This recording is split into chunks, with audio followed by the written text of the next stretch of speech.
Selamat pagi Mitra 104,6 FM, kembali lagi bersama saya Shanti Putri dalam gelaran obrolan pagi untuk edisi kali ini Jumat 11 September 2020. Dan senang sekali rasanya saya kembali diberikan kepercayaan untuk memandu kegiatan ini dan tepat sekali untuk kali ini kita akan berbicara mengenai balapan di tengah pandemi. Jadi jika kita membicarakan tentang balapan-balapan, tentu sudah ada narasumber yang berkaitan dengan topik kita kali ini.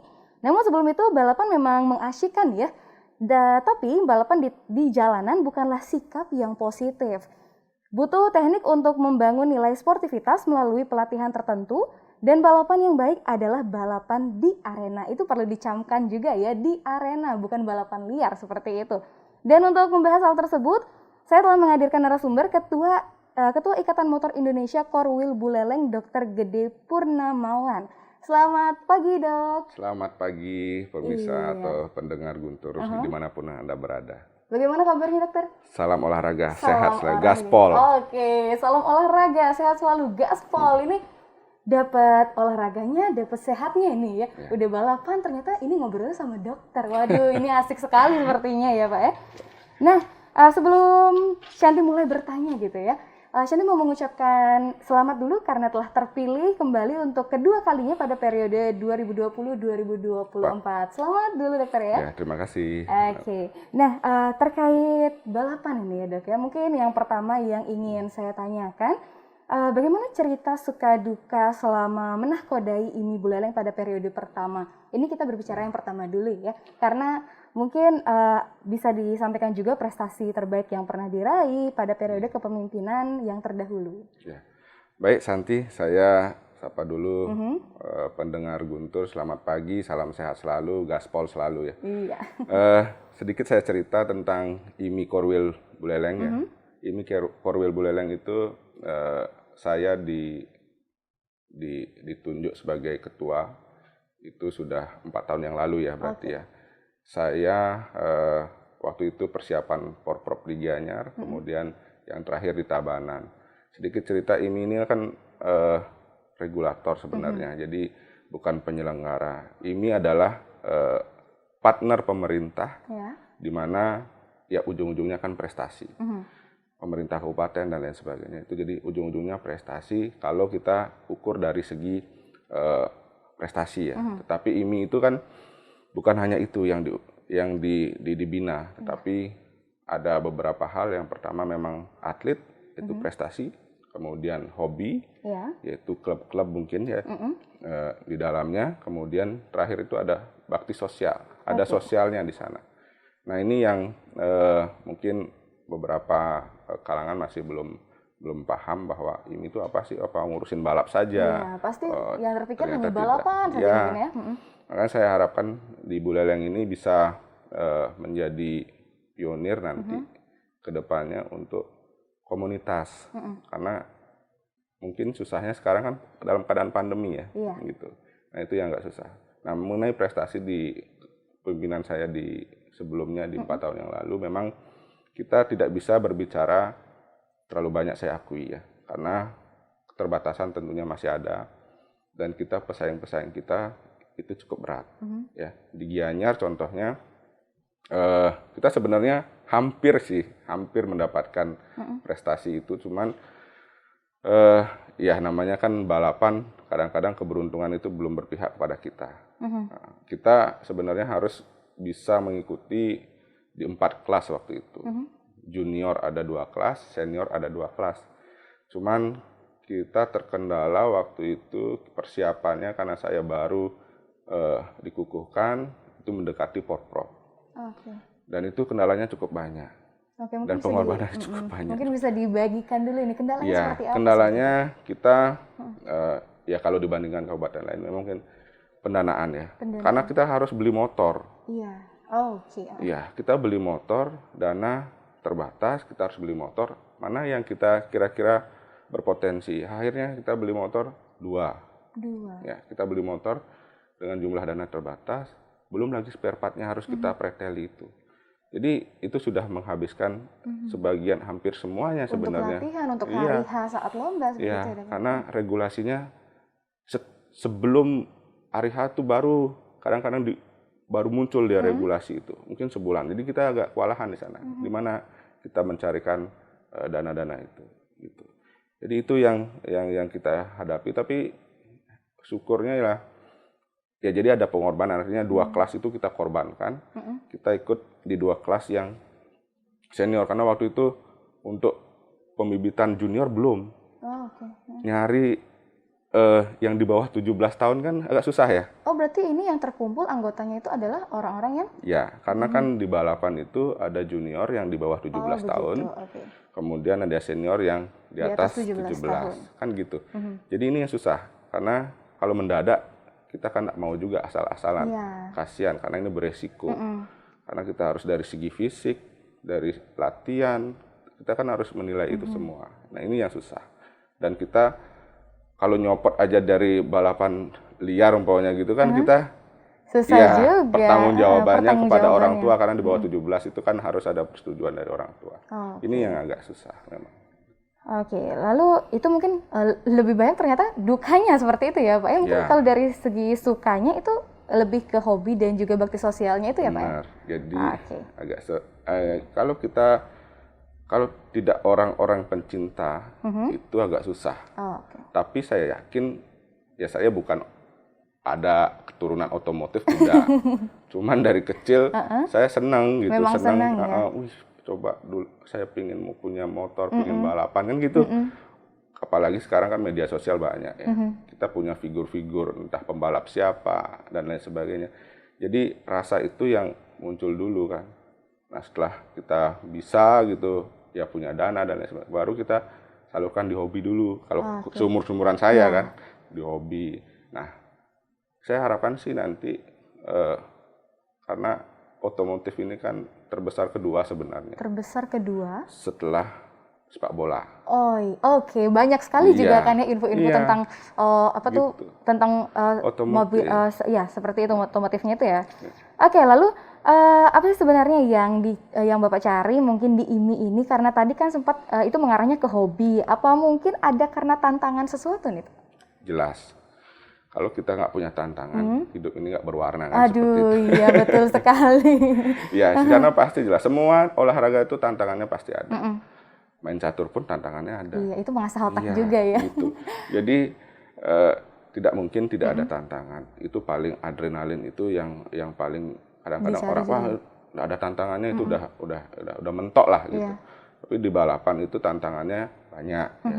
Tantangannya ya penasarannya itu. Penasaran. Bisa. Saya padahal udah gaspol nih. Kenapa nggak bisa salib dia? Gimana penasarannya untuk cara nikung yang baik gitu? Jadi semuanya tuh ada seninya, ada tantangannya, ada spotnya, ada macam-macam. Yang terakhir tuh keberuntungan. Keberuntungan. Iya. Karena kan semuanya hampir sama orang main bulu tangkis, raketnya udah sama, lapangannya sama, terus latihannya udah hampir sama. Jadi terakhir makanya nilai-nilai itu yang tipis-tipis gitu itu kadang-kadang keberuntungannya di sanalah berpihak. Oke, balik lagi keberuntungan seperti itu ya Pak ya. Lalu kira-kira mungkin tadi sempat kita singgung sedikit tentang anggota dari IMI Buleleng ini ya Pak ya. Tapi bagaimana cara Bapak untuk menemukan dan juga lanjut membentuk para calon pembalap di Buleleng itu sendiri Pak? Ya, ini bukan saya saja sebenarnya punya PR sebenarnya. Tapi ya yang terlibat di sana ya. Yang terlibat di sana ya saya harapkan KONI, pemerintah, kemudian masyarakat dan organisasi itu kan dinaungi oleh IMI kan. Kenapa? Karena pembibitan itu yang seperti yang saya katakan itu agak susah karena di sana peran orang tua. Karena selama ini dianggap ya tanda kutip bahwa olahraga otomotif ini berbahaya. Bahkan saya pun juga sampai sekarang masih berpikir ini berbahaya. Berbahaya, benar berbahaya. Tapi saya bandingkan olahraga yang lain emang tidak berbahaya. Mungkin semua kegiatan juga ada resikonya. Main catur aja ada resikonya kan? Iya. Kan gitu. Kalau mikir terus itu iya betul. Tiba-tiba kita serangan jantung gitu. Iya, semuanya ada resikonya. Tidur aja ada resikonya. Ya. Tapi bukan begitu sebenarnya cara pandangnya. Namanya olahraga itu pasti persiapannya. Atlet nggak mungkin lah atlet hanya persiapannya sehari 2 hari. Terus jadi atlet apakah langsung seperti makan cabai? Langsung terasa langsung pedasnya. pedas. Enggak, ada proses. Ya mohon maaf saja, ini kadang-kadang orang tuh maunya instan. Orang tua maunya instan. Kemudian kita balapan ini kan di sekolah nggak diakomodir kan. Itu yang agak susah. Jadi jenjangnya ini nggak agak susah.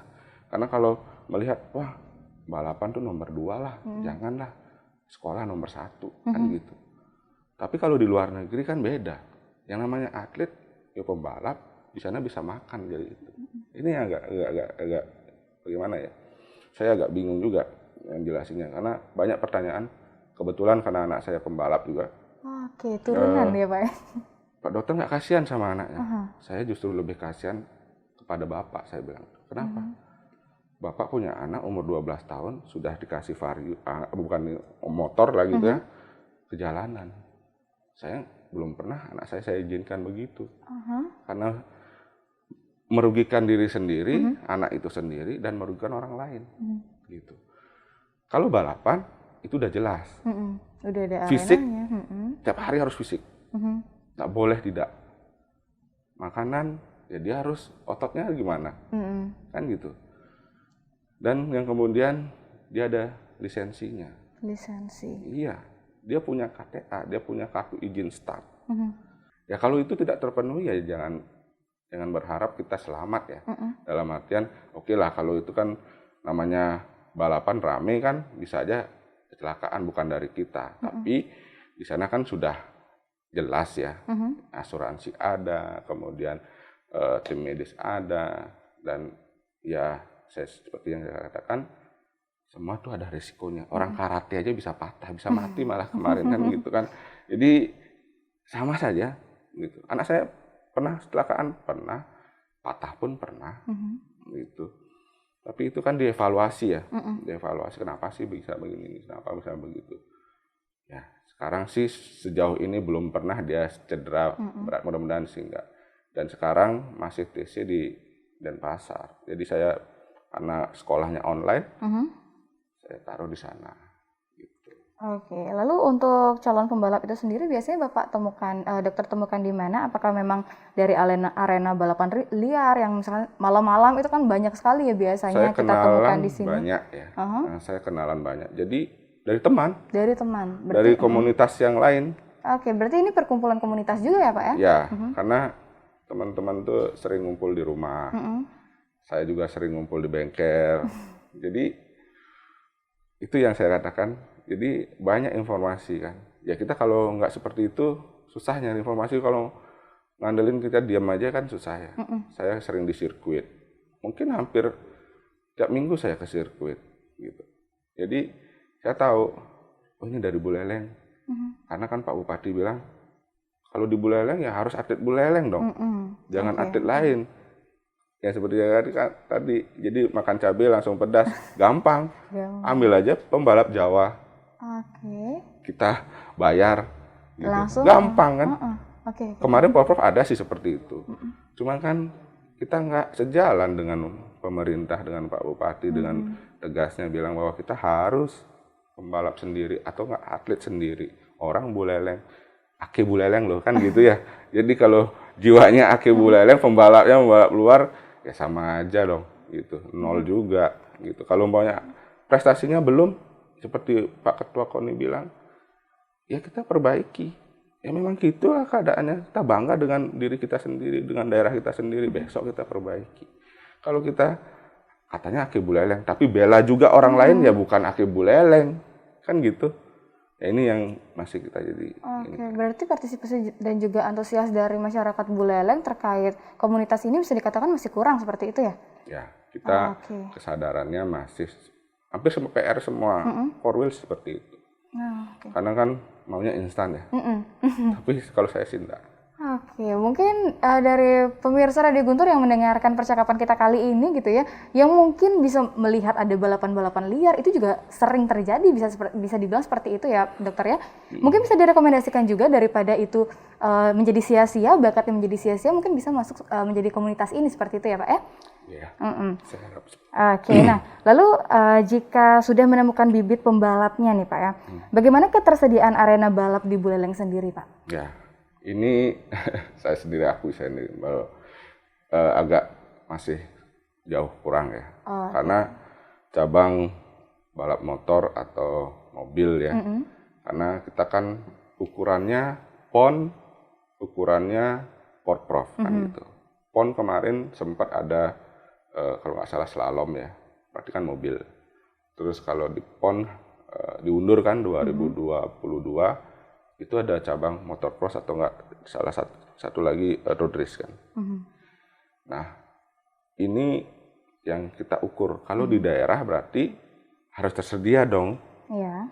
Motocross, road race, mobil kan gitu kan. Ya, kita enggak bisa juga menyalahkan 100% pemerintah atau kita sebagai IMI juga dibilangnya belum ada pergerakan. Tidak, sebenarnya teman-teman tahu lah. Nah, kita di Buleleng di mana ada lahan, kan gitu. Kemudian seberapa besar sih daerah punya dana, kan gitu ya. Terus dari segi swasta juga nggak terlalu banyak juga kita bisa harapkan. Tapi saya nggak pesimis kok. Ya mudah-mudahan tahun depan, kalau saya cita-cita saya sih itu terwujud. Entah itu dari sektor swasta atau dari sektor ini. Kalau saya punya banyak teman, jadi saya juga bergerak. Saya juga mengundang mereka, ayo coba ke Buleleng. Kita coba lihat nih, saya punya lahan. Saya punya lahan pribadi. Kira-kira bisa dibuat apa? Jadi begitu jadinya. Jadi otak nih kalau sudah terlalu di stressor gitu ya, jadi mikir jadinya. Jadi mikirnya apa sih yang harus kita perbuat gitu. Ya mudah-mudahan bisalah kita. Nah memang belakang-belakang kemarin itu masih belum. Makanya ada sirkuit itu terus terang saja sirkuit pribadi. Gitu. Itu yang kita benahi. Kita ucapkan juga terima kasih kepada pemerintah juga sudah sangat inilah perhatian lah. Ya. Kita kadang mohon bantuan peminjaman alat berat selama ini difasilitasi. Ya, seperti itu. Jadi sudah ini, cuman yang PR-nya yang diaspal nih. Yang diaspal. Ya, yang diaspal saya harapkan sih nanti pemerintah daerah bisa mencontoh pemerintah daerah yang lain. Jadi kalau seperti di Kupang, saya pernah ke Kupang ya. Terus kemudian di Jawa, sering saya ke Jawa. Jadi ada beberapa di sebulan itu hari-hari tertentu, biasanya malam minggu, itu ditutup jalannya, tapi dibatasi. Dalam artian, kalian mau boleh di sana gaspol, tapi safety. Pakai helm, pakai baju balapan gitu. Kemudian batas terakhir itu, entah itu jam 10 malam atau jam 11 malam. Sudah nggak boleh lagi. Tapi kalau kalian di jalan saya temui balap liar, nggak ada ampun. Kan gitu. Jadi jalan semua nih. Di sana umpamanya kayak model di Sartika. Ya kalau nggak terganggu di situ kan orang kan banyak yang masyarakat. Bahkan waktu itu pun Shanti sempat lewat jalan sana, dikiranya Shanti yang ikut balapan liar. Nah itu makanya itulah yang kita harapkan. Keterbatasan itu kita akali. Kalau di Kupang itu di depan kantor gubernur kalau nggak salah. Kalau di Jawa tuh kebanyakan depan kantor bupati, yang begitu-begitu kan. Jadi setiap malam minggu ini selain balapan di sana ada pergerakan ekonomi juga. Karena itu yang saya katakan tadi bahwa tempat nongkrongnya mana sih yang paling sering? Kan biasanya anak muda tuh ya bawa motor, bawa mobil kan gitu. Adrenalinnya bisa terpenuhi di sana dan di sana juga bisa ada yang jualan dan lain sebagainya. Ya ada hiburan lah di situ. Itu sih sebenarnya yang ya pemerintah yang lain saya harap sih seperti itu. Oke, berarti untuk ketersediaan arena di Buleleng ini bisa dikatakan juga kurang ya Pak ya? Ya. Oke, lalu kalau boleh tahu untuk latihannya sendiri untuk agar bisa menjadi maksimal itu biasanya di mana Pak? Saya bingung sekarang ngomong. Karena Bali belum punya sirkuit. Oke, seperti itu. Iya, makanya saya kenapa sih Bali ini daerah wisata nggak mau bikin sejarah apa ya gitu kan? Nggak bikin sejarah belum apa? ada sama sekali berarti ini? Belum. Waduh, yang memadai ya. Negara saya sering ke sana, mana sih dibilang sirkuit yang memadai? Enggak. Jadi memadai untuk mereka belum tentu memadai seperti IMI bilang. Kan gitu. Mana sih di dianggap Badung kan belum ada juga. GWK mahal bayarnya. Tapi di sana ada? Oh iya, Bukan itu juga sirkuit jalannya. itu ya, jalannya Iya, dipakai iya, kan betul. gitu. Disewa untuk drifting dan lain sebagainya seperti itu. Dan mahal juga sewanya kan gitu. Jadi nggak bisa juga semena-mena kita pakai gitu kan. Ya itu omongan karena penyelenggaranya ngomong sama saya gitu. Oke, mungkin ini bisa menjadi PR juga ya, agar Ya. kedepannya, agar IMI ini juga bisa menjadi lebih baik lagi, agar atletnya juga bisa dibantu tentang arena ini, bisa langsung gini juga ya, sama-sama saling membantu dari pemerintah dan juga komunitas ini, seperti itu ya Pak ya. Lalu untuk nah ini mungkin sekarang kita kan sedang menjalani namanya pandemi COVID-19, sedang mengalami seperti itu ya dokter ya. Lalu untuk balapannya sendiri bagaimana melakukan balapan di masa pandemi ini dok? Contoh kemarin saya sering ke sirkuit di Denpasar ya. Memang kan di Denpasar sama di Tabanan kita mau latihan. Ya fasilitas itu ada gitu ya. Ya tetap kita pakai masker. Sebelum balapan kita cuci tangan, sebelum latihan kita cuci tangan. Itu harus ada. Selain ukur suhu mungkin ya. Karena saya yakin atlet-atlet saya tuh sehat-sehat semua. Karena tiap hari fisik. Oke. Gitu. Jadi ya khususnya motocross ya. Motocross yang paling intens latihan. Karena persiapan nanti Porprov 2022 untuk juniornya, ya saya harapkan nanti juga ada pembalap-pembalap yang lain ya, yang termotivasi untuk junior. Senior kan gampang ya, senior bentuk 3 bulan aja udah jadi, tapi junior itu susah. Karena mungkin baru awal Ya, bagi mereka kita ya. seperti mahat batu jadinya. Tapi kalau sudah terpahat, hasilnya permanen kan gitu. Nah, itu yang jadi PR. Kalau di latihan atau di balapan, kalau event balapan, itu dari pusat udah nggak ada. Udah nggak ya? Karena pandemi ini kan semuanya terpengaruhi ya, semua sektor terpengaruhi, termasuk balapan nasional. Jadi sama sekali nggak ada. Bahkan juga ada sering pengunduran seperti itu Ya, ya untuk pengunduran balapan pun sendiri ya. mengikuti waktu nggak terbatas, nggak ada batasannya, karena kan kita nggak pernah prediksi mau sampai kapan. Mungkin di luar karena sudah bisa jalan ya, protokol itu jalan gitu ya. Kalau kita kan malahan kita di 59 negara nggak bolehin kita kan gitu ya, susah ya. Kita kalau di luar balapan internasional yang MotoGP dan lain sebagainya, F1 kan jalan. Di sana tahulah gimana mereka Bagaimana disiplinnya, seharusnya, bagaimana mengikuti protokol kesehatan, bagaimana balapan. Di sana kan ketat. Jadi kalau kita nggak bisa. Masih belum bisa Belum mungkin bisa. ya Pak. Waduh, ini dokter sendiri yang berbicara. Kalau saya pakai ya. masker, Mbak kesana nggak pakai masker ya susah. Penyelenggaranya didenda, penyelenggaranya nanti di blacklist dan lain sebagainya kan. Ya udah kita lebih ini. Yang penting sehat dulu deh. Tapi kan kita juga kasihan sama atlet-atlet kan. Ya kita tetap rutin latihan. Yang mana yang bisa kita ini kan.